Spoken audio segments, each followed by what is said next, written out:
How's it going, everybody, and welcome to episode 290 of Master My Garden podcast. And this week's episode is talking about the subject of spring flowering bulbs. Now, spring flowering bulbs, for any of you new gardeners out there, are bulbs that are planted in the autumn time, basically from now until the end of November. And those bulbs will flower next spring, and they're the first flowers, the first kind of things that bring cheer in a new year. And they're things like snowdrop just after Christmas, following on into crocuses, and then into daffodils, tulips, and so on, right up until kind of the end of May. And you know, they're high impact, beautiful color, last for years. And as I've said on the podcast before, in terms of color and in terms of value for money over time, bulbs, it's very hard to beat a bulb because the majority of them naturalize, meaning that they will multiply. So you'll plant one bulb and end up with two the following year and four the next year, and so on. And because they naturalize, because they spread, then you can move them to other parts of the garden and so on. And so they're they're great value for the impact that they give, and the flower that they give at that time of the year is probably the most welcome flower that you'll have in your garden. It's after, typically here in Ireland, you're after your long, typically dark kind of winter, and then these first signs of spring come with the introduction of the flower from the flower bulb. And the thing about it is it's just so little effort. The bulbs are the simplest thing in the world to plant. You basically can't go wrong with them. The only time they will ever fail is if they're planted into waterlogged soil or growing media. If you put them in a pot and they just get waterlogged, or you don't drill holes in it. But other than that, they will grow in shade, they'll grow in sun, they'll grow in dry ground, they'll grow in every situation, as I say, except for waterlogged soil. And because of that, and because of the versatility of them, they're small to plant, they're easy to plant, they're quick to plant, and they're just so much of a high impact for low input in terms of labor. So they're really a no-brainer for people who want to get color into the garden. And I suppose, like all things in gardening, we're kind of always looking a season or two ahead, or planning a season or two ahead in terms of, what to be planting. And bulbs is no different. So if you're looking ahead to next spring and saying, I'd love to have a bit of color here or a bit of color there, then now is the time to remedy that really, really simply with flower bulbs. And yeah, they couldn't be more simpler. They're dig a little hole, typically speaking, 2 to 3 times the depth of the actual bulb itself. And that's kind of a good rule of thumb. So for the likes of a daffodil, which would be quite a big bulb, you go 3 times the depth of that. Now they can take a bit more, but generally, as a rule of thumb for anyone, 3 times the depth of the actual bulb. So for example, a crocus is a tiny little bulb, and 3 times the depth, that means you're planting it quite shallow in the ground. And the same goes for any of the bulbs, really. You're kind of looking at 3 times the depth. Some of them will take a little bit more than that, but that's kind of a good rule of thumb. If you wanted to kind of put an overall figure on it, that's kind of a good rule of thumb. Um, the versatility of these is huge. What you can do with them is massive. And for any of you that have been visiting your garden centers, you will have started to see those bulbs coming in, and the array of colors, the varieties, the new varieties that kind of come on stream every year, or something different comes on stream every year. Colors, different types, different flowering periods. You just have so much choice at this stage of the year. And again, they'll give maximum flower from very, very low input. So that's why they're loved so much. Especially if you get a kind of a dry time through September, October, November, then people really do take advantage of that window, and bulbs do get planted quite a lot. As I said, there is a bulb for kind of every situation, that we can mix through borders, brilliant in pots, naturalize in lawns, naturalize under trees. And, because of that versatility and because of the options that you have, there's, and pretty much every year you could add bulbs to your garden and still, and still not, it's not like anything else. You can always add and always put in more, always multiply something that you liked, and it'll only bring more and more joy, next spring. So any of you that are on social media, you'll have been bombarded with all the planting of the lasagna planting, I guess, of bulbs, and it's a great way of getting a lot of flower, in a pot. As any of you that's been listening to the podcast for a long time, I prefer to keep, single color or single types of bulbs in the same pot.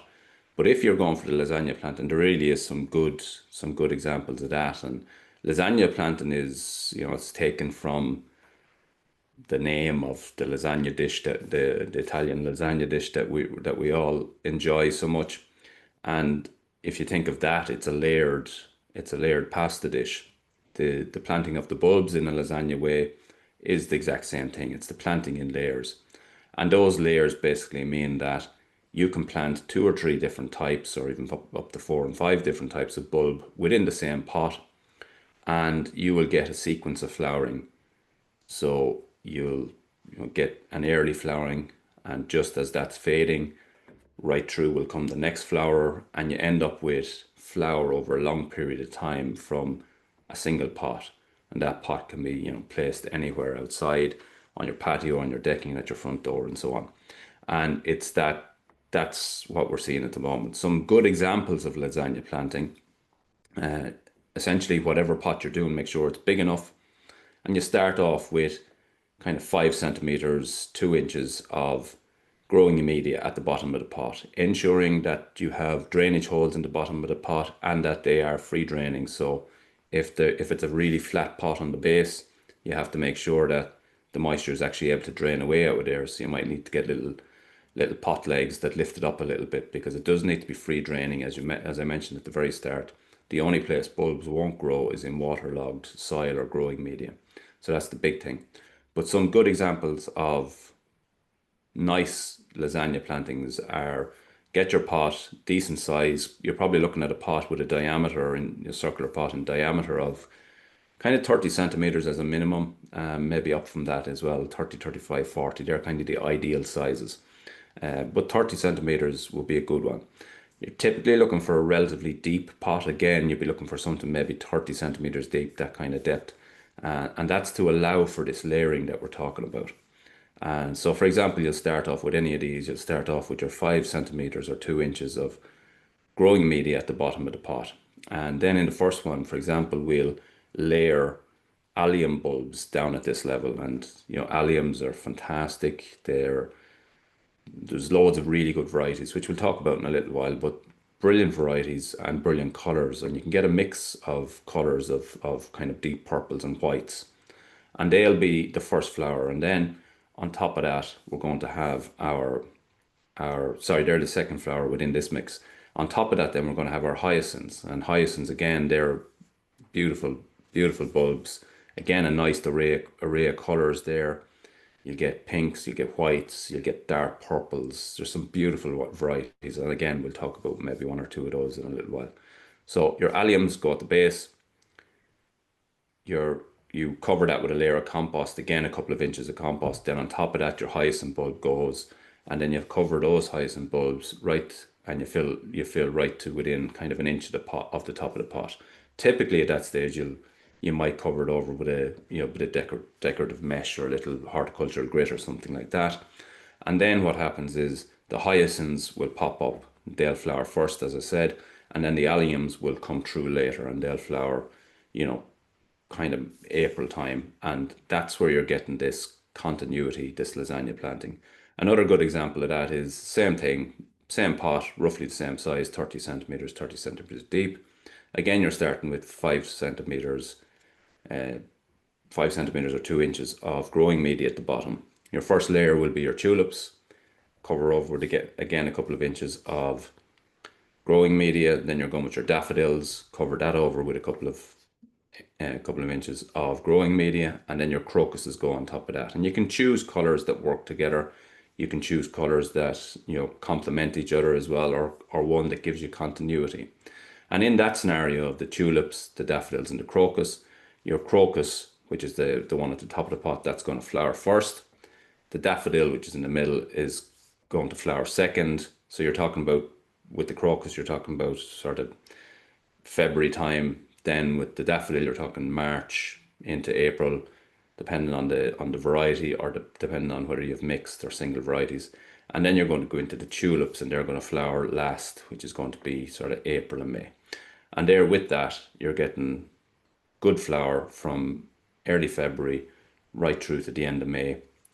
And there are two examples of lasagnas. There's other examples where you can use up to 5 varieties. You could combine all 5 that I mentioned there across the 2 pots. You could combine all of those in one pot if you wanted to. And the reason I won't say I don't like lasagna planting, because they are, there's a great way of really simply one planting, one one time planting for a lot of flower. The the reason I don't love them is that if you can envisage the daffodil, as that has stopped flowering, you still have this kind of foliage there, and I think that kind of gets in the way a little bit and maybe distracts from the flower of the tulip that's coming up, for example. So just with that, it can, if you don't get your ratios bang on, I think it can look a little bit untidy at times. So what's another good option is to get 2 nice decorative pots, to get some basic grow pots that will fit directly into that. You start off with your pot, your grow pot filled with crocuses, for example. And when they're just about to hit full bloom, you pop that grow pot into your decorative pot at your door or whatever. And that will be gone over kind of 6 weeks later. At that stage, your daffodils will be in full flower, and then you just pop out your crocuses, pop in your daffodils. That'll get its period in the sun. That'll get to be the star of the show for a little while. Then as soon as that starts to fade, you take that out and you pop in your pot. Again, the same size grow pot with tulips in it. And all of the time you have a fresh and different look, with an individual bulb being the star of the show for that period of time. And so it's just a different way of doing it. Lasagna planting is brilliant and suitable, because you would need a bit of space to do the staging that I'm talking about. You'll need somewhere to have these grow pots. Sure, if you're in a small town garden or a balcony or so on, then that may not be feasible. So there's always a place for all of these. But as I say, bulbs, ideal in the ground, ideal in pots, and just a brilliant, brilliant way of adding colour to the garden. Now, what bulbs are we talking about at this time of the year? And any of you that are on social media are going to be bombarded at the moment with ads for different people selling bulbs. You're going to be bombarded with videos about planting of bulbs and so on. And really is the simplest thing in the world to do. And what falls into this category at this time of the year, I'll probably miss one or two, but we're looking at things like daffodils, we're looking at tulips, alliums, crocuses, snowdrops. Now the caveat with snowdrops is, while almost all the rest of them you can plant kind of from now through to the end of, even up to the end of November, I would be saying with snowdrops, they need to be planted early, very early in this window, certainly no later than I think kind of mid-September or thereabouts. After that, the bulbs themselves are very, very small, and they don't take kindly to being sitting around for a long time. So if they were left out, say till October, November, if you had a little pack of 10 snowdrops, the chances of all 10 of them growing will be reducing all the time. Not saying you won't have success, but sometimes you won't. And so they're the one that you want to get done early in the window. But other than that, all the rest of them kind of from now through to the end of November. We're looking at daffodils, I mentioned, narcissi, muscari, which is a brilliant one, slightly underrated actually. Muscari is, yeah, quite underrated. Then you're looking at things like, camassias, fritillaria, hyacinths, And there's others that I've missed as well. And the the ability to mix and match, the ability to create different levels of flowering, your low flowering, things like crocus and snowdrop, uh, fritillarias just staying really low. And then your taller things like your daffs and tulips and so on, your ability to have different levels is, it's brilliant. And as I say, a splash of color.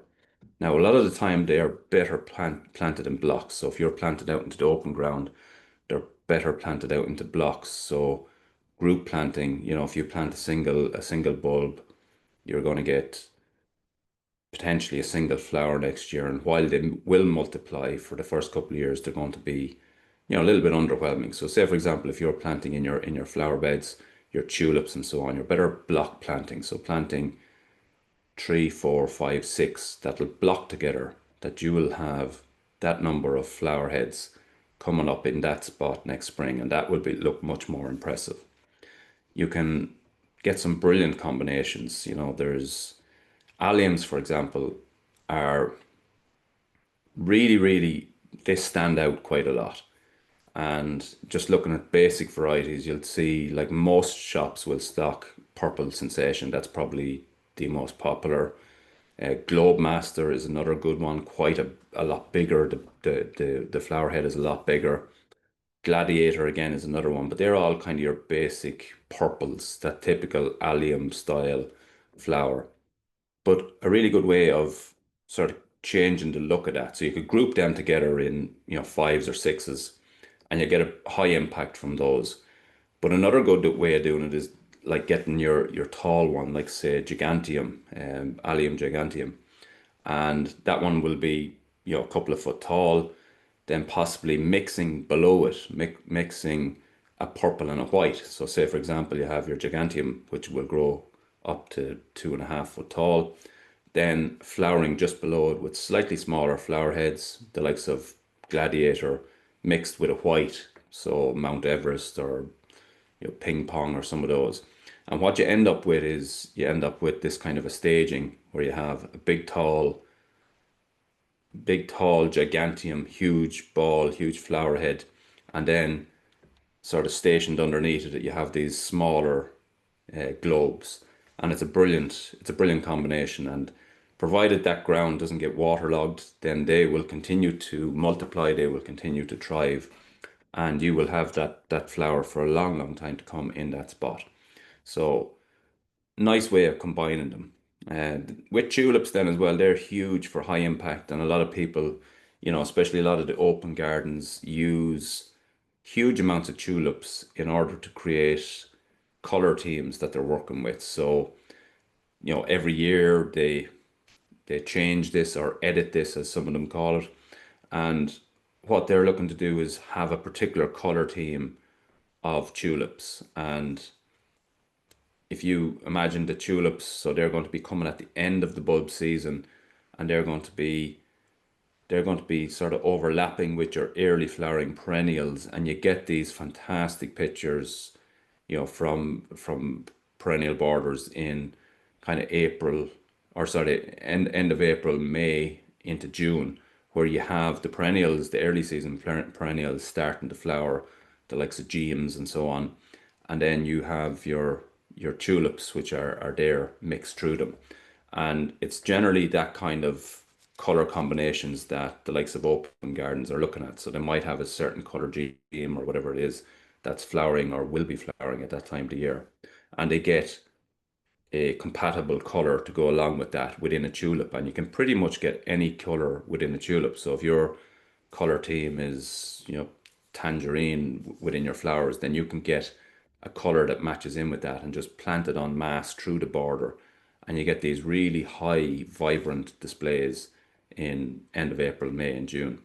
And again, but you are planting en masse, and you will need to plant a lot of bulbs to get that sort of impact. But another way of doing it is to plant blocks of them through a border. So if you have a long border and you're just looking to add pops of interest through that border along the front, maybe you could plant sort of six to eight tulips in planting holes every few meters, mix the colors, or if you want to stick with a singular color and combine that and multiply that up along or duplicate that up along, and it gives you these blocks of color all in one spot. Now tulips, they over the last good few years, they're less vibrant, they're less vigorous the second year. A lot of them are dying out with different viruses as well. So you'll always get one great year out of them, and then potentially the second year you might have less bulbs there, or the flowers themselves mightn't be as good, or the plants themselves might be sort of a bit warped. They don't grow as well the second year, and that is down to a virus. But if you're looking to get tulips that will, I suppose, last and will be there in your garden for a long, long time to come, then you're looking for something like, the species tulips, or some of the apple dorms are quite good at coming back. And they're gonna come back, they're gonna naturalize. And again, for any of you newer gardeners, naturalize means that they'll multiply and keep duplicating themselves. So if you plant two bulbs, next year you'll have four, the following year you'll have eight, and so on. And they'll continue to increase. Now you will need to maybe split out some of those type bulbs in order to give them space over time, and that allows you to move them elsewhere in the garden. So if you want tulips for the long term, then you might have to go with species ones, or the likes of the older style apple dorms. They you won't have the color choice that you will have in modern day tulips. But and they're not sometimes the species ones are quite small, but you will still get good impact from them, and you'll have the longevity maybe that you wouldn't have from standard tulips. But in terms of impact, tulips really do give a fantastic impact along with alliums. If I had to pick one, that gives the most impact when it's done well, I don't think anything can beat an allium when it's done well in terms of to giving that high impact, just because the flower is quite big, and when you have that exact same flower all at the same height, it's high impact, and the colors are quite vibrant at that time of the year. And when you're mixing the purples and the whites together, it really can catch your eye. If you are mixing purple and white, you're not going to kind of do a 50-50 mix. You won't do, half white and half purple, but you might do two-thirds purple and one-third white, and that's a better combination. It can look a little bit insipid if you have just half and half, so just a little bit less of the whites. Um, Other bulbs then that we're talking about, so we're talking about crocuses. So one of the earlier flower ones through February, brilliant for naturalizing, brilliant for multiplying, superb in lawns to naturalize areas of lawns. A lot of people will grow crocus lawns, which they'll plant a huge amount of crocuses in, and then just for that period of time, they'll allow that to dominate the garden. And they can be really high impact and really beautiful. Snowdrops is the other one. I mentioned those, get those planted early. If you're not, you can also plant snowdrops in the springtime, and they're planted in what they call the green. So it's basically you buy them in a pot, and they have all their green leaves on it, and you're potting them in at that stage. And then after you pot them in, they'll die back into the ground, and then next year they'll come back much stronger. In the green for snowdrops is a much better way of growing them, but the availability of them is less than it would be of autumn bulbs. So autumn bulbs are fine, but just do that early when it comes to snowdrops. Daffodils, then I mentioned, so you have again so much choice, and we might talk about some kind of more special ones and special sellers of them in a minute. But daffodils, you have so much choice. You have again different heights, different flowering periods. We spoke about it before. You can get daffodils to flower, the earliest daffodils flowering in December. So with the correct combination, you could have daffodils flowering right through from December, early December, right through till kind of May time. And that's a phenomenal period of time. Now it will require several different varieties, but again, you're getting such a great length of time out of that type of flowers. So brilliant examples there. Then you'll have narcissi, which are basically, they look for all the world like a miniature one, and there's some phenomenally good bulbs within that. The likes of tete-a-tete. They're brilliant if you're on a site that's windy, superb in pots, because they're smaller, there's less leaf growth, they're a lot tidier, Very, very resilient, and they multiply brilliantly and naturalize again. So Narcissi are superb. Tete-a-tetes, you've Ripframe Winkle, you've Minnow, you've Jetfire. Jetfire is a beautiful one with an orange eye. So really well, strong plants, rarely any issues with them, will multiply. As I say, brilliant in pots, brilliant in borders, brilliant in rockeries or alpine type plantings. So, loads of options there. Then, another one is Muscari. Definitely one of the most underrated bulbs, I would say. It's so hardy.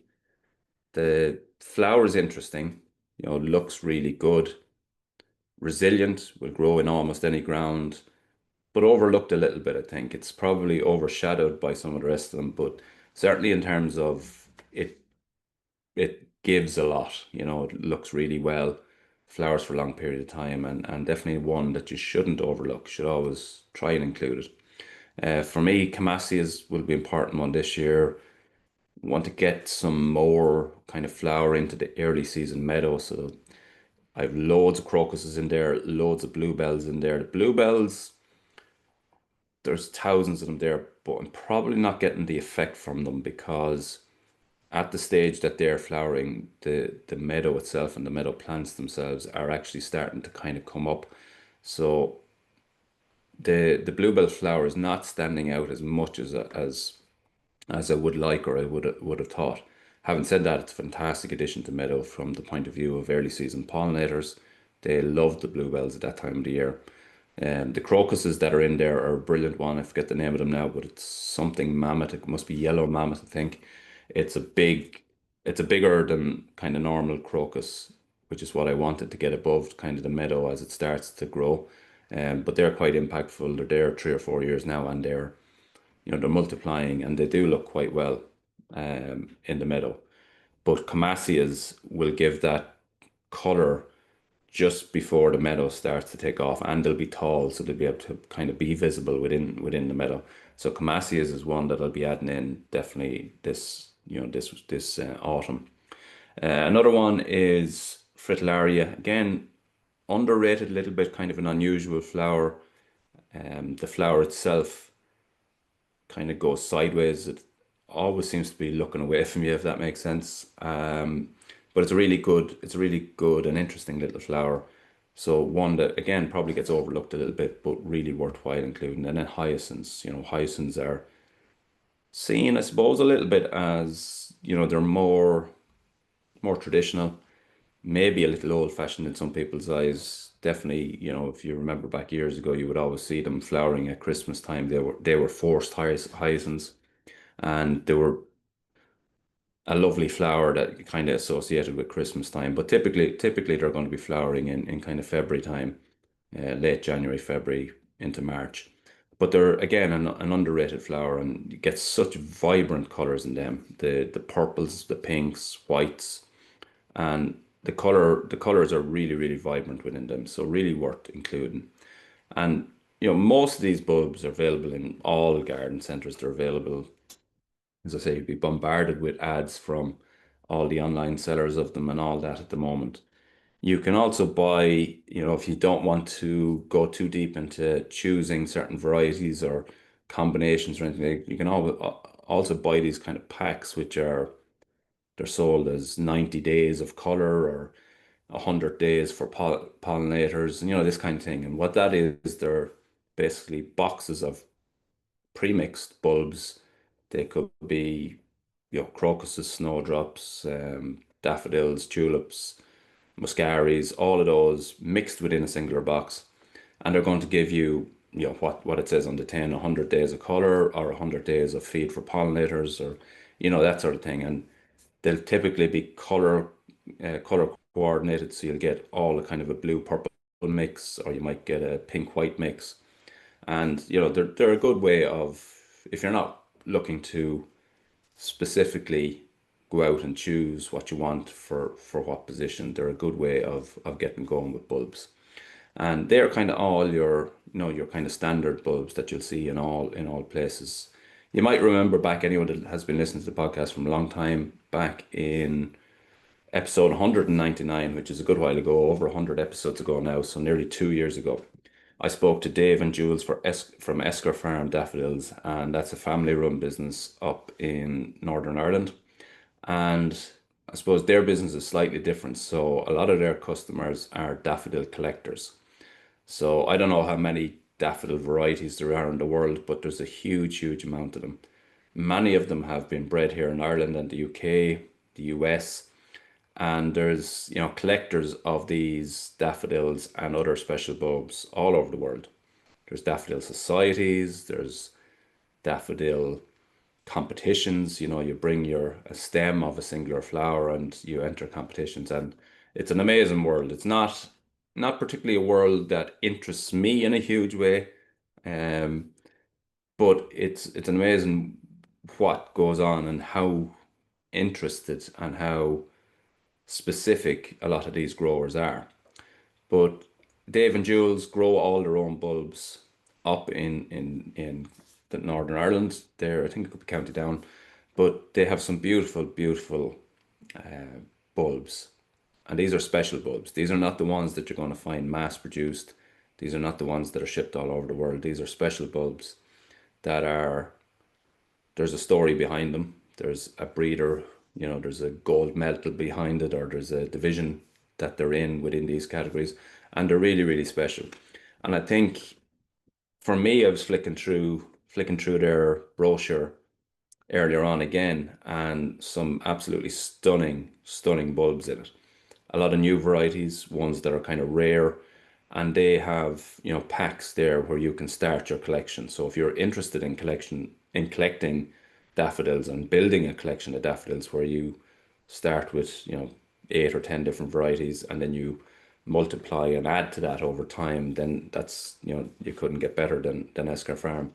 But for me, I was looking through it, and there's some really interesting ones, and couple of ones that stood out to me and ones I intend to order. There's one called Nanny Ann, and my grandmother was Anne, so to have a daffodil called Nanny Ann would be really interesting for me. There was another one called Ollie's Medal. My dad is Ollie, so and they were beautiful flowers. So they're kind of nice flowers, but you have that way of having a flower that connects to your garden. And we've heard in the podcast so many times over the years about flowers from parents' gardens, from grandparents' gardens, or plants that remind, or I suppose people can relate somebody to. And I think that's kind of a nice thing as well when it comes to some of these special bulbs. And they are special when you look at the brochure. It's fantastic. Looking through the list, then there's some, brilliant names and beautiful flowering daffodils. Wee Cracker was one. I presume that's with the name Wee, which is Wee Cracker, is Wee is a sort of term of affection for something small, and I guess that was probably bred up in Northern Ireland, possibly Scotland. Then there's another beautiful one, Bobby Dazzler. There's one called Finn McCool, who's a historical mythological figure here in Ireland, and there's obviously some connection there to the Giant's Causeway and so on. So there's beautiful bulbs, all with stories in them, and then that's a different sort of different model. When people are interested in collecting, a lot of open gardens now are building collections of snowdrops, collections of daffodils, and so on. And as I say, you couldn't go any further or any better than Esker Farm daffodils for that. So Dave and Jules, and that was on episode 199. I'll actually put the link to that episode in the show notes as well. So if anyone wanted to go back and listen to that, it's a brilliant episode, and it's a different side to spring bulbs. It's not as I said, the mass produced ones that you'll see everywhere. And they all have their place. So just to sort of highlight that. Um, but bulbs, I guess as I said at the start, they're probably the thing that gives the most impact for the least input of effort. And for that reason, I think it will get most gardeners' votes. It's huge impact over a long period of time. at a time of year when we all really need a bit of cheer and a bit of color, that's what bulbs deliver. And I think that's why they're so loved. A lot of the time people forget about it until the springtime. They go, oh, look at that person's tulips or that person's daffodils. They've such a brilliant color in their garden. I must do that. Well, if you want that, then now is the time. As I say, we're always kind of planning, working, looking ahead a couple of windows. And, there's even, and we'll be covering an episode on this in the coming weeks, and possibly even a grow along in the coming weeks where we look at perennials, and we'll grow perennials from seed that will basically be sown in the next kind of month or so, and then next year we'll have flower from those, and they're going to, so again, we're planning in advance. Also looking at things at the moment, looking ahead to springtime. I think we need to cover an episode on this really, but looking ahead, you're looking at things like hyacinths for spring color. And now is the time to be thinking about all of those, getting them into position, getting them into your gardens. But again, I think we'll cover another episode on that, to I suppose get people thinking and to get people planning in advance on that. But bulbs, it's hard to look past them. They're superb. As I said, couple of times now, they're delivering probably the most impact for the least input of effort, and I think that's something that we'll all agree is worthwhile. And yeah, that's been this week's episode. Thanks for listening, and until the next time, happy gardening.